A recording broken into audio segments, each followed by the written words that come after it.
Scientific name of vitamins. तो आज हम सीखेंगे कि विटामिन्स के साइंटिफिक नेम को कैसे याद करें। तो विटामिन बी को हम बाद में करेंगे, पहले हम करते हैं विटामिन ए, सी, डी, ई और के को याद।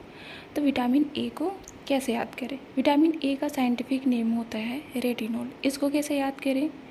तो विटामिन ए की कमी से हम सबको पता है कि कौन सी बीमारी होती है, रतौंधी। रतौंधी से भी हम रेटिनॉल को याद रख सकते हैं या फिर इस तरीके से याद रख सकते हैं कि रतौंधी किससे रिलेटेड है, तो हमारे आँखों से रिलेटेड एक बीमारी है। ठीक है, तो आँखों से रिलेटेड होता है हमारा रेटिना। रेटिना से भी हम रेटिनॉल को याद कर सकते हैं और रतौंधी से भी हम रेटिनॉल को याद। अब हम आते हैं विटामिन सी। विटामिन सी का साइंटिफिक नेम क्या है। तो विटामिन सी का साइंटिफिक नेम है स्कॉर्बिक एसिड।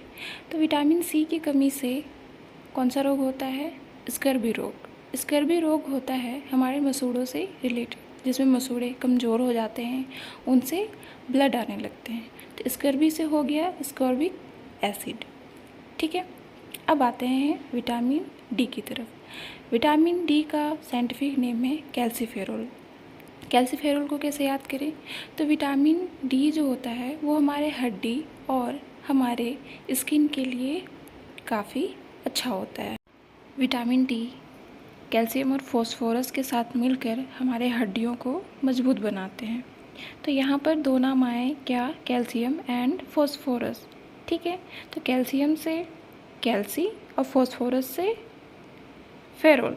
ठीक है, तो विटामिन डी का साइंटिफिक नेम क्या हो गया, कैल्शियम और फॉस्फोरस से मिलकर बना कैल्सीफेरोल। तो ये याद रहेगा। अब आते हैं विटामिन ई की तरफ। तो विटामिन ई का साइंटिफिक नेम क्या है, टोकोफेरोल। अब विटामिन ई का यूज़ हम किस में करते हैं, अपने स्किन के लिए और अपने हेयर ग्रोथ के लिए। तो हम इसको ऐसे याद कर सकते हैं, विटामिन ई का यूज़ अगर हम अपने हेयर पे, स्कैल्प पे नहीं करें तो हमारे बाल झड़ेंगे और हम क्या हो जाएंगे, टकले। तो टकले से हो गए टोकोफेरोल। तो ये याद रहेगा। विटामिन के का साइंटिफिक नेम क्या है, तो फिलोक्विनोन। फिलोक्विनोन कैसे याद रखें। तो विटामिन के की कमी से कौन सा बीमारी होता है। तो ये एक बीमारी नहीं होता है। विटामिन के की कमी से हमारी बॉडी में जो ब्लड का थक्का होता है या ब्लड का जो जमना होता है वो नहीं जमता है। अगर हम कहीं पे कट जाते हैं तो क्या होता है कि वो ब्लड बहता रहता है अगर हमारे बॉडी में विटामिन के की कमी नहीं हो, मतलब बहकर वो फैल जाता है।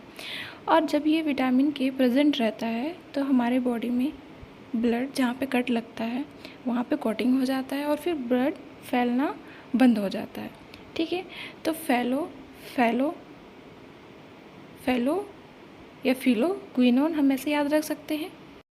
अगर आपको ये मेरी ट्रिक पसंद आई हो तो नीचे कमेंट करके ज़रूर बताएं और लाइक, शेयर एंड सब्सक्राइब ज़रूर करें। धन्यवाद।